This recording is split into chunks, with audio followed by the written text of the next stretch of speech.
प्रेम से बोलिए ज्येष्ठ मास की जय हो, श्री हरि विष्णु भगवान की जय हो। आज की इस वीडियो में मैं आपको ज्येष्ठ माह के 10वें अध्याय की कथा सार सुनाने वाली हूँ, जिसको सुनने से अनंत फलों की प्राप्ति होती है। तो फिर चलिए कथा सुननी स्टार्ट करते हैं।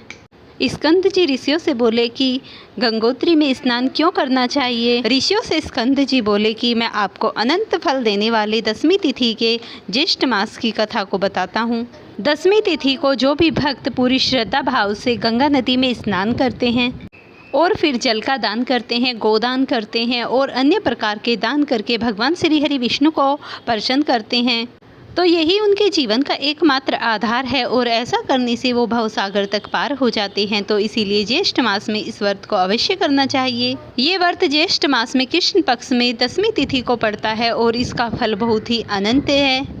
जो मनुष्य झूठ नहीं बोलते, किसी की चोरी चुगली नहीं करते, निंदा नहीं करते, कटु वचन नहीं बोलते, दूसरे की पराई स्त्री को माता बहन के समान मानते हैं, इस तरीके से किसी का धन नहीं चुराते और ना ही किसी के हिस्से का धन रखते हैं, तो उनसे भगवान श्री हरि विष्णु बहुत ही प्रसन्न रहते हैं।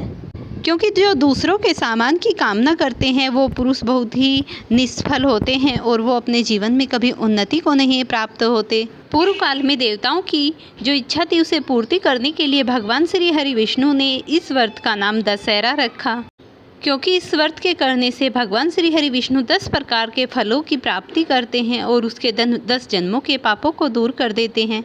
गंगा जी में स्नान करने से मनुष्य के 10 जन्मों तक के पाप क्षीण हो जाते हैं। इसका जो भी वर्णन मैं कर रही हूँ वो बहुत ही दुर्लभ है और इसे खुद वेदों और पुराणों में भगवान ने लिखा है। फिर स्कंद जी ऋषियों से कहने लगे कि जो भी मनुष्य गंगा में स्नान करता है और भगवान को इन 10 नामों से पुकारता है, वो है नारायण, महेश, ब्रह्मा, भगीरथ, सूर्य, चंद्रमा, हिमालय, स्कंद, गणेश, शिव, दामोदर, कार्तिकेय, शिव शंभु, मुरलीधर। अगर इन अनंत नामों का जप करता है तो भगवान तुरंत ही उसकी इच्छा पूर्ति करते हैं। गंगा में स्नान करते हुए इन नामों का अवश्य जप करें।